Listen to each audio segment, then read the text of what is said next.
కార్యకర్తలు వేదిక మీదకి రావడంతో ఆ రోజు ఒక చేతిలో ఖడ్గం పట్టుకున్నాను.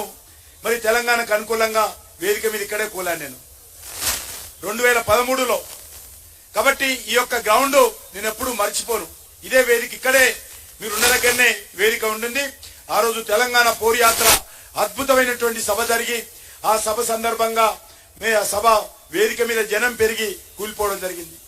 ఎందుకు చెప్తా ఉన్నానంటే ఈ రాష్ట్రంలో నిజమైనటువంటి పోరాటము, తెలంగాణ రాష్ట్రం కోసం చేసినటువంటి పోరాటము కేసీఆర్ కుటుంబం చేయలే, తెలంగాణ ప్రజలు చేశారు, తెలంగాణ విద్యార్థులు చేశారు, తెలంగాణ యువకులు చేశారు, తెలంగాణ రైతులు చేశారు, తెలంగాణ మహిళ చేసింది, తెలంగాణ మేధావులు చేశారు. కానీ ఏమైంది? తెలంగాణ వచ్చిన తర్వాత తెలంగాణను కేసీఆర్ ఒక ప్రైవేట్ లిమిటెడ్ కంపెనీగా మార్చుకొని కుటుంబ పెత్తనం చేస్తూ ఈ తెలంగాణను దోపిడీ చేయడం జరిగింది. అన్ని రకాలుగా దోపిడీ చేయడం జరిగింది. భూముల కుంభకోణం గాని, లేకపోతే లిక్కర్ కుంభకోణం గాని, ఇసుక కుంభకోణం గాని, గ్రానైట్ కుంభకోణం గాని, కాంట్రాక్ట్ల కుంభకోణం గాని, ఏది కుంభకోణం అంటూ లేదు. ఈరోజు తెలంగాణ ప్రజలు గత శాసనసభ ఎన్నికల్లో టిఆర్ఎస్ పార్టీకి బుద్ధి చెప్పడం జరిగింది. నేను కోరుతా ఉన్నాను, టిఆర్ఎస్ పార్టీ అది బీఆర్ఎస్ టిఆర్ఎస్ ఈరోజు ఏఆర్ఎస్ అయినా కూడా ఈరోజు తెలంగాణకు బీఆర్ఎస్ పార్టీ గాని కేసీఆర్ కుటుంబమే ఆవశ్యకత లేదు. టిఆర్ఎస్ పార్టీ బీఆర్ఎస్ పార్టీ అది నిన్నటి పార్టీ, అది నేడు లేదు, రేపు అవసరం లేదని సందర్భంగా మనం చేస్తున్నాను. కేసీఆర్ నాయకత్వం గత ఎందుకంటే ఆయన ఒక్కరోజు కూడా సెక్రటరియట్కి రాలా. వాస్తు బాగలేదని చెప్పి, సన్నీలా స్ట్రోక్ ఉంటుందని చెప్పి ఆ యొక్క సెక్రటరియట్ గులగొట్టి కొత్తది కట్టాడు. కట్టిన ఇనాగరేషన్ రోజే వచ్చాడు. మళ్ళీ ఫామ్ హౌస్ లో ఉన్నాడు. తెలంగాణ ప్రజలు అనుకున్నారు ఈయన ఎప్పుడు కూడా సెక్రటరియట్కి రాడు, ఈయనను పర్మనెంట్ గా ఫామ్ హౌస్ లో పెడితే బాగుంటుందని చెప్పి ఫామ్ హౌస్ లో పెట్టేశాడు. కాబట్టి మీ అందరినీ కోరుతా ఉన్నాను, ఈ రోజు ఈ యొక్క తెలంగాణ రాష్ట్రం నుంచి 17 స్థానాలలో భారతీయ జనతా పార్టీ పోటీ చేస్తుంది. 17 స్థానాలలో సర్వే వస్తా ఉన్నాయి. భారతీయ జనతా పార్టీ 17కు 17 స్థానాలు గెలవడం కోసం ప్రయత్నం చేస్తా ఉన్నాం. తెలంగాణ ప్రజలు ఈరోజు ఆలోచన చేస్తా ఉన్నారు, పొరపాటున కాంగ్రెస్ పార్టీ గెలిచింది. ఎందుకు గెలిచింది? ఆ రోజు అనేక రకాల హామీలు ఇచ్చారు. మేము వస్తే పొడి చేస్తాము, మేము వస్తే అనేక రకాలుగా ప్రజలకు గ్యారెంటీలు ఇచ్చారు. రైతులకు సంబంధించి 2 లక్షల రుణమాఫీ. రేవంత్ రెడ్డి గారు, నేను అడుగుతా ఉన్నాను, ఓ రాహుల్ గాంధీ నేను అడుగుతా ఉన్నాను, తెలంగాణ ప్రజల ఓటు అడిగే ముందు, కొత్త గ్యారెంటీలు కొత్త హామీలు ఇచ్చే ముందు 100 రోజుల్లో అమలు చేస్తానన్నటువంటి ఈ యొక్క 6 గ్యారెంటీల సంగతి ఏందో చెప్పిన తర్వాతనే తెలంగాణ ప్రజలను ఓట్లు అడిగేటువంటి నైతిక హక్కు ఈ కాంగ్రెస్ పార్టీకి ఉన్నది, ఈ రేవంత్ రెడ్డికి ఉన్నది, ఈ రాహుల్ గాంధీకి ఉన్నది. ఊరూర తిరుగుతూ చెప్పారు కదా, రైతుల 2 లక్షల రుణమాఫీ 100 రోజుల్లో చేస్తామని గ్యారెంటీ ఇచ్చారు కదా, ఏమైంది రేవంత్ రెడ్డి? ఈ రోజు మనం చేస్తా ఉన్నాను, ఎకరానికి 15,000 ఇస్తా ఉన్నావు కదా, 100 రోజుల్లో ఏమైంది చెప్పాలి. ఇంకొక మాట అన్నాడు, ఓ రైతులారా, మీరు పొరపాటున రుణం తీసుకోకపోతే వెంటనే వెళ్లి బ్యాంకులో 2 లక్షలు తెచ్చుకోండి. ఓ రైతులారా, మీరు పొరపాటున బ్యాంకులో కట్టేస్తే వెంటనే తీసుకోండి. డిసెంబర్ 9న సోనియమ్మ ప్రభుత్వం వస్తుంది. సోనియమ్మ ప్రభుత్వం వచ్చిన తర్వాత డిసెంబర్ 10వ తేదీన మేము అన్ని అప్పులు మాఫీ చేస్తామని చెప్పాడు. రైతులు ఎవరు కట్టొద్దని చెప్పాడు. నేను ఈ రోజు రైతుల తరఫున కాంగ్రెస్ పార్టీని అడుగుతా ఉన్నాను, డిసెంబర్ నుంచి ఇప్పటి వరకు రైతులు లేకపోతే బ్యాంకులు కొత్త రుణాలు ఇవ్వడం లేదు, వడ్డీ పెరిగిపోతా ఉంది. ఈ రోజు రైతులు ప్రైవేటు అప్పులు తీసుకోవాల్సిన పరిస్థితి వస్తా ఉంది. రైతులు ఆత్మహత్యలు చేసుకుంటున్నారు. దీనికి కారణం ఎవరంటే రాహుల్ గాంధీ అని మనం చేస్తా ఉన్నాను. ఈ రోజు కౌలు రైతులకు 15,000 ఇస్తా అన్నావు, రైతు కూలీలకు 12,000 ఇస్తా అన్నావు, ధాన్యం సేకరణ చేసే వడ్ల మీద 500 బోనస్ ఇస్తా అన్నావు. కానీ ఈ రోజు ఏమీ చేయలేదు. నేను రాహుల్ గాంధీని అడుగుతా ఉన్నాను, ఇంతే రఘు గారు అన్నారు 20 ఏళ్ళు ముఖ్యమంత్రి. నేను ఒకటే కోరుకుంటున్నాను, ఆయన 20 ఏళ్ళు ముఖ్యమంత్రి అయ్యేది ఆ పక్కన పెట్టి, కానీ ఆయన 20 ఏళ్ళు కాంగ్రెస్ పార్టీ నాయకుడిగా ఉండాలని కోరుకుంటున్నాను. ఎందుకంటే ఆయన నాయకుడు ఉంటే భారతీయ జనతా పార్టీ మరింత విజయంతో ముందుకెళ్తుంది. ఈరోజు నరేంద్ర మోడీ గారు ఉపన్యాసం వింటే ప్రజలు, యువకులు భారతీయ జనతా పార్టీని అభినందిస్తారు, ప్రేరేపితం పొందుతారు. కానీ రాహుల్ గాంధీ ఉపన్యాసం ఇస్తే ప్రజలు భారతీయ జనతా పార్టీకే ఓటేస్తారు. రాహుల్ గాంధీ ఉపన్యాసం విన్న వాళ్ళందరూ కూడా ఎవరు ఓటేస్తారు? మోడీ గారికే ఓటేస్తారు. కాబట్టి ఆయన 20 ఏళ్ళు కాంగ్రెస్ పార్టీకి నాయకుడిగా ఉంటే మంచిది. అది మనం కోరుకోవాలి. ఈరోజు మీ అందరికి కోరుతా ఉన్నాను.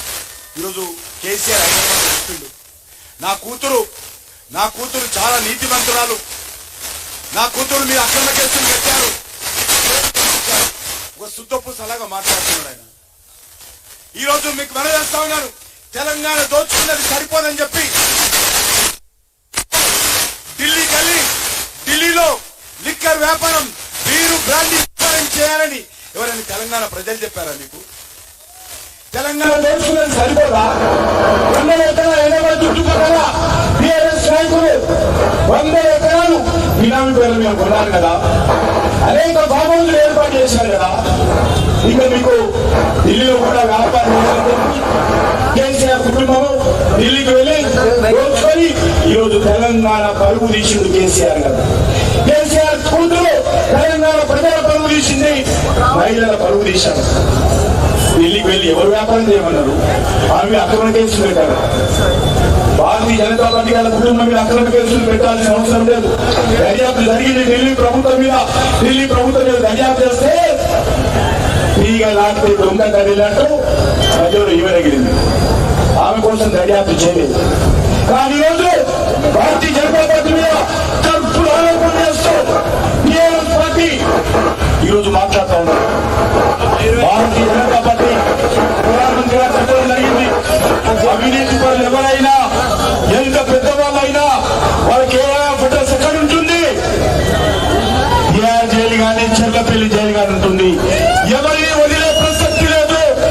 ప్రజల ధనాన్ని దోచుకున్నటువంటి వాళ్ళు, ప్రజల రక్తాన్ని తాగినటువంటి వాళ్ళు, ప్రజా సంపదను దోచుకున్నటువంటి వాళ్ళు వదిలే ప్రసక్తి లేదు.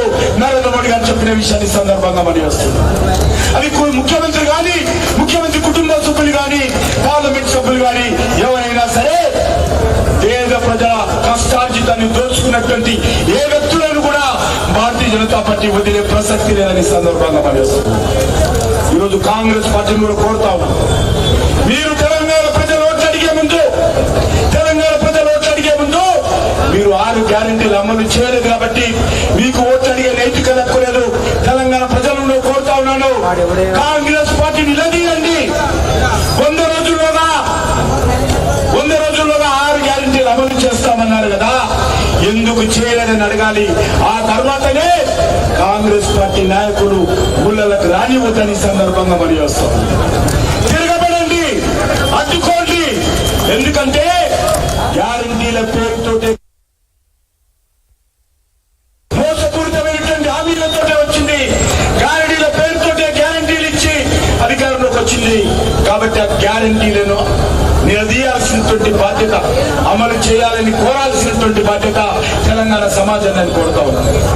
అందుకే ఈరోజు కాశ్మీర్ నుంచి కన్యాకుమారి వరకు ఏ ఊరికి వెళ్ళినా, ఎక్కడికి వెళ్ళినా, ఏ ఇంటికి వెళ్ళినా, చిన్నలైనా పెద్దలైనా ఎవరిని అడిగినా కూడా ఎవరు కోటేస్తారు, ఎవరు ప్రధానమంత్రి కావాలంటే ఒకటే మాట, మోడీ మోడీ మోడీ.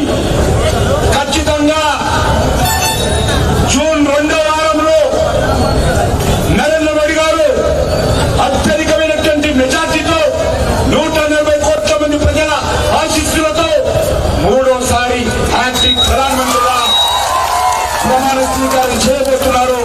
నేను ఈ సందర్భంగా మరీ వస్తా ఉన్నాను, ఈ తెలంగాణ రాష్ట్రంలో టీఆర్ఎస్ పార్టీ పోవడానికి 10 సంవత్సరాలు పట్టింది. కానీ కాంగ్రెస్ పార్టీ పోవడానికి చాలా తక్కువ సమయం పడుతుంది. నాకు ప్రజాస్వామ్యంలో నమ్మకం ఉంది కాబట్టి వాళ్ళు 5 సంవత్సరాలు ఉన్నా పర్వాలేదు. కానీ వచ్చేటువంటి శాసనసభ ఎన్నికల్లో ఈ తెలంగాణ గడ్డ మీద ఇప్పుడు పార్లమెంట్ ఎన్నికలు గెలిపించి గెలిపించి ఇప్పుడు అత్యధికమైన స్థానాలు బీజేపీకి ఆశీర్వదించి ఢిల్లీకి పంపించి వచ్చే శాసనసభ ఎన్నికల్లో తెలంగాణ గడ్డ మీద భారతీయ జనతా పార్టీ ప్రభుత్వము నరేంద్ర మోడీ గారి నాయకత్వంలో తప్పకుండా వస్తున్న విషయాన్ని సందర్భంగా పనిచేస్తున్నాను. ఈ తెలంగాణలో ఇంకో పార్టీకి భవిష్యత్తు లేదు. TRS party BRS party farm house కి పరిమితం అవుతుంది. ఒక్క సీట్ లో కూడా డిపాజిట్ రాదు. వాళ్ళు చెప్తా ఉన్నారు మెదక్లో మేము గెలుస్తామని, కానీ నేను చెప్తా ఉన్నాను మెదక్లో కూడా టీఆర్ఎస్ పార్టీకి డిపాజిట్ రాదు. డిపాజిట్ రాదు.